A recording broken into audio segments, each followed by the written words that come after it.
Bueno, buenas noches con todos. Vamos a revisar los temas que correspondían a esta semana y estas grabaciones van a estar disponibles en las aulas virtuales para que los puedan igual visualizar.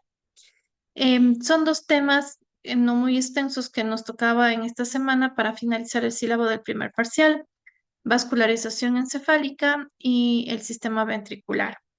El sistema ventricular, de hecho, son cosas que ya hemos venido mencionando a lo largo del primer parcial. Vamos a empezar entonces con el drenaje venoso del encéfalo. Luego continuamos con las arterias.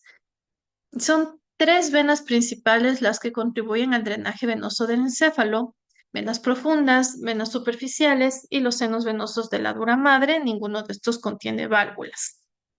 Las venas cerebrales profundas recogen sangre venosa de la profundidad del encéfalo, por ejemplo, de estructuras como los núcleos basales y el diencéfalo. Las dos principales son la vena coroidea y la vena tálamo estriada. La vena coroidea recoge sangre venosa de los plexos coroideos y la vena tálamo estriada del tálamo, del cuerpo estriado o núcleos basales, de la cápsula interna y del hipocampo. Son pares, ¿no? A ambos lados, que cuando éstas se juntan van a formar las venas cerebrales internas, derecha e izquierda, que a su vez se unen para formar la gran vena cerebral magna o de Galén. Esta vena cerebral magna va a unirse con el seno sagital inferior, como se ve en esta imagen B, y finalmente forman el seno recto. Entonces, las venas profundas son dos principales, la coroidea y la tálamo estriada, recogiendo sangre venosa de la parte profunda del encéfalo. Las venas superficiales, en cambio, recogen sangre venosa de la superficie de los hemisferios. Las principales son las venas cerebrales superiores, estas pequeñas que desembocan en el seno sagital superior; la vena anastomótica superior, que también desemboca en el seno sagital superior; la vena anastomótica inferior, que termina en el seno transverso; y la vena cerebral media, que recorre el surco lateral del cerebro. Entonces, las venas superficiales recogen sangre venosa de la superficie de los hemisferios. Estas se encuentran en el espacio subaracnoideo además. Los senos venosos de la dura madre son, en cambio, espacios de endotelio entre las dos capas de la dura madre. Debemos recordar que la dura madre tiene dos capas: una externa, que es la perióstica adherida al cráneo, y una capa interna meningia que se continúa con la aracnoides. Usualmente estas dos capas están íntimamente unidas, pero hay sitios en donde se separan para que discurra por ahí sangre venosa, y estos son los senos venosos de la dura madre. Además, las vellosidades o granulaciones aracnoideas protruyen hacia la luz de estos senos venosos, y recordemos que su función es la reabsorción de líquido cefalorraquídeo. Aquí vemos una imagen que corresponde a un corte frontal del hueso parietal, y en este orificio vemos que se señala el seno sagital superior, ¿no? Uno de los, el más grande de todos. De igual manera, en este corte frontal se ve el seno sagital superior y en él protruyen las vellosidades aracnoideas. Ahora, los senos venosos de la dura madre son varios. El más grande, como digo, es el seno sagital superior, que aquí le vemos cómo inicia en la región frontal, recorriendo el borde superior de la hoz del cerebro, y el seno sagital inferior, que en cambio recorre el borde libre de la hoz del cerebro. También vemos el seno recto, que decíamos se formaba por la vena cerebral magna y la sagital inferior, y el seno sagital inferior. Tanto el seno sagital superior como el seno recto confluyen aquí en la confluencia de los senos a nivel de la protuberancia occipital interna. Otros senos venosos son el seno occipital, el seno transverso, que se relaciona con el tentorio del cerebelo. Cuando se dirige por la parte inferior del cráneo, desciende y cambia de nombre. Se conoce como seno sigmoideo, y cuando sale del cráneo por el foramen yugular, se conoce ahí como vena yugular interna. A nivel de la fosa craneal media hay otro seno importante, que es el seno cavernoso, que se continúa a su vez con estos senos petrosos superior e inferior y terminan en el seno sigmoideo. En este otro gráfico vemos una vista superior en donde podemos distinguir, por ejemplo, el seno cavernoso, son dos, ¿no? A cada lado del cuerpo de los esfenoides, los senos petrosos superior e inferior, por arriba y por abajo de la porción petrosa del temporal. Aquí le vemos el seno sigmoideo y acá también le vemos el seno transverso de un lado y del otro. En esta otra imagen, que es una venografía con contraste, también se ven los senos venosos. La letra C significa la confluencia de los senos, las T es los senos transversos, derecho-izquierdo, que luego toman el nombre de seno sigmoideo a medida que descienden por la cavidad craneal y luego cuando salen del cráneo ya se llama vena yugular interna. También vemos aquí en esta otra venografía por resonancia magnética con contraste al seno sagital superior, que es el más grande, a los senos transversos y la confluencia de los senos y al seno sigmoideo y después hacia abajo vena yugular interna. El seno cavernoso tiene una particularidad importante. Estos senos cavernosos discurren a través de estos senos cavernosos a estructuras importantes como la arteria carótida interna, el nervio oculomotor, el nervio troclear, el abducens y los nervios maxilar y oftálmico, que son ramas del trigémino.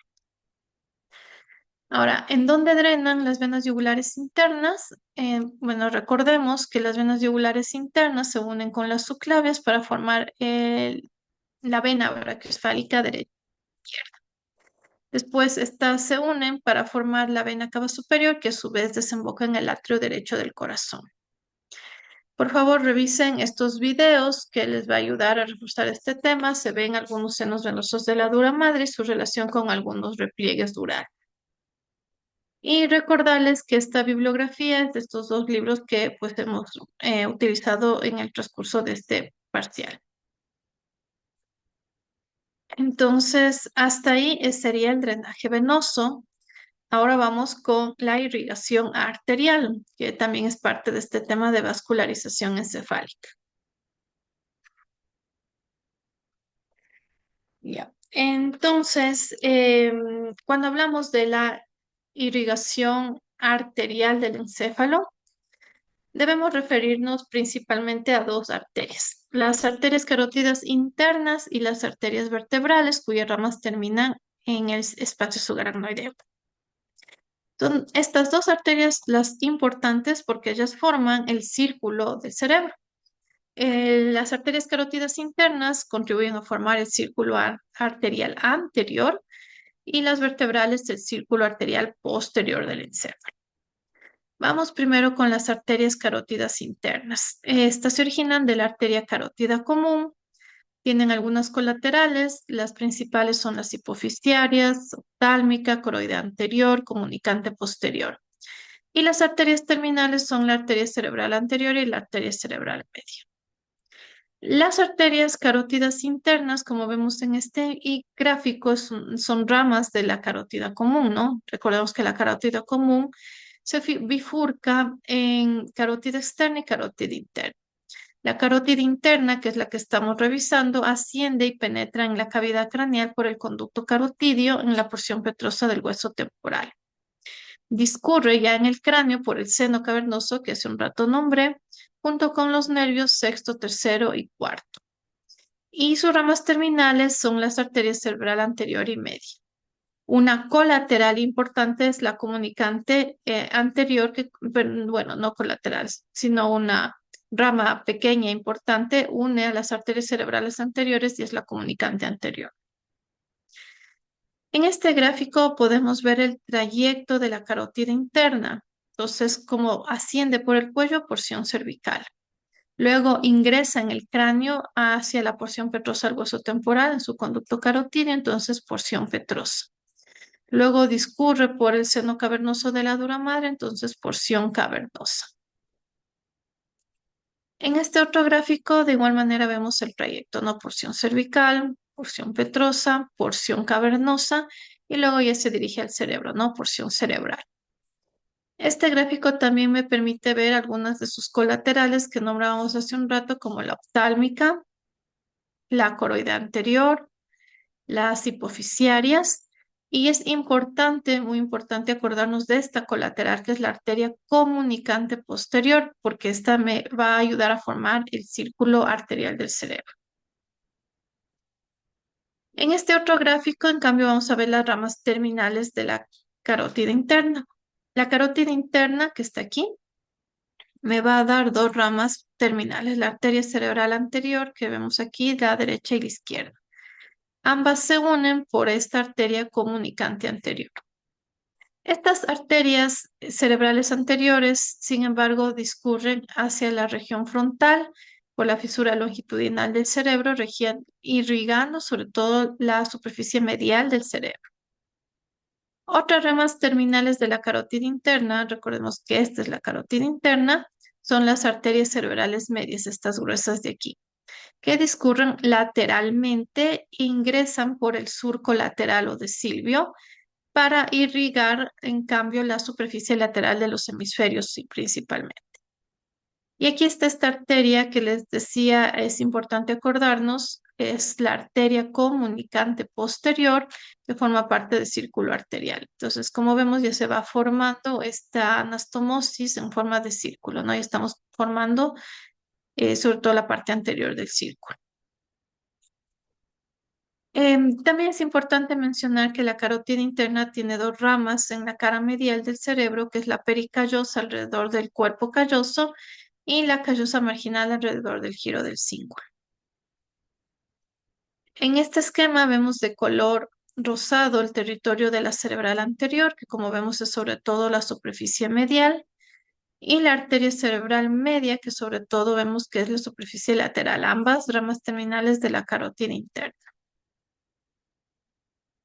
Ahora veamos la circulación posterior. Aquí las principales arterias son las arterias vertebrales, que se originan o son ramas de las arterias subclavias.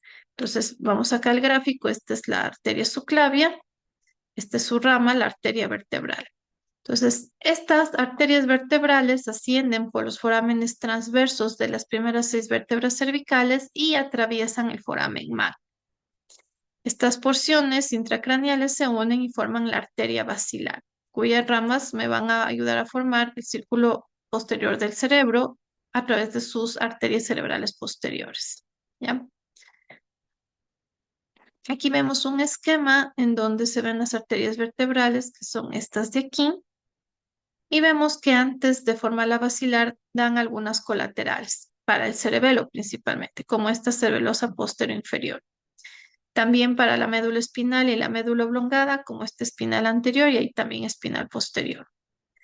Justo en la unión médulo-pontina, las arterias vertebrales se unen, dando ahí también ramas para el cerebelo, como la cerebelosa anteroinferior. Cuando se juntan las vertebrales, forman este tronco grande que es la arteria basilar, que discurre por la cara ventral del puente. La arteria basilar también da algunas colaterales, como estas pequeñas arterias pontinas para el puente y las laberínticas que no se muestran en el gráfico, pero van al oído interno. La arteria basilar termina en dos principales, la cerebelosa superior para el cerebelo y la cerebral posterior para la parte posterior del cerebro, como el lóbulo occipital y la parte inferior del temporal. Entonces, estas cerebrales posteriores se unen a las comunicantes posteriores y de esa manera se cierra el círculo del cerebro. Como vemos, este círculo arterial consiste en una estructura en forma como de polígono, octágono, círculo en la base del cerebro, ¿ya? Es decir, yo lo puedo ver a través de la cara inferior y esta anastomosis es importante para garantizar el flujo sanguíneo en caso de la obstrucción de una de estas arterias. Este círculo arterial del cerebro también se encuentra alrededor de estructuras como el quiasma óptico, el infundíbulo y los cuerpos mamilares. Aquí vemos ya todo el círculo formado. En este otro gráfico también el círculo visto desde abajo, no desde la cara inferior del cerebro o base del cerebro. De igual manera en esta otra fotografía el círculo arterial. Aquí el círculo arterial alrededor del quiasma, alrededor de la hipófisis. Aquí no se ve el tallo infundibular, pero sí la hipófisis. Y bueno, ya para ir terminando, este círculo arterial del cerebro, como vemos en la imagen aquí ya formado, de este salen pequeñas arterias pequeñitas como estas que vemos aquí o acá, que son las arterias perforantes, centrales o ganglionares. Perforantes porque perforan eh, y se dirigen hacia la profundidad del encéfalo para igual irrigar áreas profundas como los núcleos basales. Entonces, estas arterias perforantes perforan a nivel de espacios que se llaman sustancias perforadas. Y hay una sustancia perforada anterior entre el quiasma óptico y las estrias olfatorias, y la sustancia perforada posterior entre los pedúnculos cerebrales del mesencéfalo por debajo de los cuerpos mamilares. De igual manera, hay dos videos para que ustedes puedan mirar y se consolide un poquito mejor este tema. Y la bibliografía de los dos libros que ocupamos, Neuroanatomía de Crossman y la de Gray. Entonces, con eso estaríamos completando el tema de vascularización del encéfalo. ¿No? Son tanto venas como arterias. Y para terminar, hay este pequeño tema que tiene que ver con el sistema ventricular y circulación de líquido cefalorraquídeo, que seguramente lo vieron algo en otras cátedras, por ejemplo, en embriologías, usualmente también se nombra este tema. Entonces, bueno, primero para acordarnos que este sistema ventricular son cavidades dentro del sistema nervioso central provenientes de la luz del tubo neural, ¿ya? Entonces, aquí vemos este gráfico en donde te muestran estas cavidades, ya que van muchas de ellas tomando forma de las estructuras que están a su alrededor, ¿no? Porque están dentro de estas estructuras.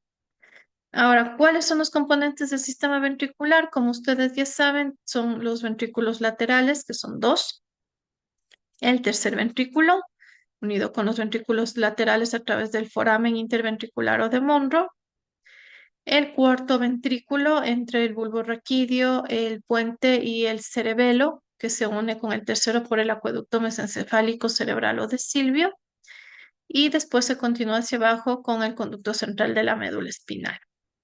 Recordar también que en el cuarto ventrículo tenemos recesos laterales que se corresponden con los agujeros laterales o de Luschka, y en la parte media en la abertura de Magendie, y a través de estos orificios sale líquido cefalorraquídeo hacia el espacio subaracnoideo, sobre todo hacia la cisterna magna, que por relación anatómica es el espacio más cercano, ¿no? Ahora, los ventrículos laterales, como vemos en la imagen, tienen esta forma de letra C y tienen diferentes partes. El asta frontal, que está en relación con el lóbulo frontal. El asta occipital en relación con el lóbulo occipital. Y el asta temporal en relación con el lóbulo temporal, ¿ya? Porque recordemos que cada ventrículo lateral se corresponde con un hemisferio cerebral. También vemos posterior al asta frontal el cuerpo del ventrículo lateral. Y entre estas astas, esta región se denomina trígono también, trígono de los ventrículos. El tercer ventrículo, recordemos que está en el diencéfalo, y las paredes laterales de este tercer ventrículo las forman sobre todo los tálamos y el hipotálamo. Y recordemos que el acueducto mesencefálico discurre por el mesencéfalo. Este es un corte sagital en donde vemos el cuarto ventrículo. El cuarto ventrículo, recordemos que tiene un techo y un piso. El techo se corresponde sobre todo con el cerebelo y sobre todo la porción rostral, porque la caudal tiene un poco también más de pía madre. También tenemos el piso, que en cambio está formado por el puente y el bulbo raquídeo. Acordémonos que los pedúnculos cerebelosos superiores, sobre todo que son los que se encuentran en esta imagen, me ayudan también a delimitar este espacio del cuarto ventrículo, y en estos pedúnculos cerebelosos se inserta el velo medular superior, que es esta fina tela nerviosa que cubre el cuarto ventrículo. Aquí vemos también, bueno, aquí no está como tal definida el espacio del ventrículo lateral, pero las relaciones principales de los ventrículos laterales son el cuerpo calloso, el fornix, el septo pelúcido y bueno, no se ve bien aquí porque el corte no me lo permite, pero también los núcleos basales, sobre todo el núcleo caudal. Em, ya. Bueno, este es el espacio del agujero medio del cuarto ventrículo también, de lo que ya mencioné. Y bueno, aquí vemos los ventrículos laterales y vemos los plexos coroideos, que como ya sabemos, provienen de pía madre y van a producir el líquido cefalorraquídeo. Aquí vemos, por ejemplo, la relación que les decía de los ventrículos laterales con el cuerpo calloso y con el núcleo caudal. Y bueno, ¿cómo circula el líquido cefalorraquídeo? Una vez que se produce por los plexos coroideos, circula de ventrículos laterales a tercer ventrículo, a acueducto mesencefálico, a cuarto ventrículo y a canal central de la médula espinal. Sin embargo, del cuarto ventrículo, a través de las aberturas laterales y medias, sale al espacio subaracnoideo, incluyendo esta cisterna magna o cerebelo medular. ¿Ya?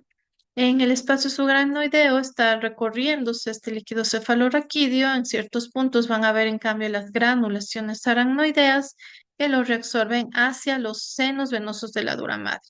¿Hacia qué seno venoso? Principalmente al seno sagital superior, porque es el más grande de todos. Entonces, las granulaciones aracnoideas están a nivel del seno sagital superior. Y como sabemos, el seno sagital superior luego confluye acá en el hueso occipital. Después nos vamos con los senos transversos, simoideo, vena yugular interna y finalmente en el atrio derecho, que es como terminaría este proceso. Y aquí nuevamente ver con las flechas señalado la forma de circulación del líquido cefalorraquídeo. Más imágenes donde se muestra, miren, las vellosidades aracnoideas protruyendo el seno sagital superior. Y aquí en una imagen real, las granulaciones aracnoideas en el espacio subaracnoideo, ¿no? Ya, más bien dicho, que protruyan del aracnoides hacia el seno venoso, ¿no? Perdón, desde el aracnoides. Y bueno, aquí una cuestión adicional, el líquido cefalorraquídeo es una sustancia incolora, escasa en proteínas, pocas células, protege, amortigua el encéfalo, también tiene funciones en cuanto al equilibrio osmótico con capilares, favorece la nutrición del tejido nervioso, es un medio a través del cual se eliminan productos de degradación, porque vemos que va a terminar en senos venosos. Análisis físico, químico y microbiológico se hacen de líquido cefalorraquídeo, se introduce a través de este líquido sustancias terapéuticas o analgésicas o medios de contraste. También les invito a ver el video relacionado al sistema ventricular y la bibliografía, por favor, revisarla de los dos temas. Entonces, estos serían las temáticas últimas para finalizar el primer parcial. Estudien, por favor, y cualquier duda me la hacen saber. Que tengan una buena noche.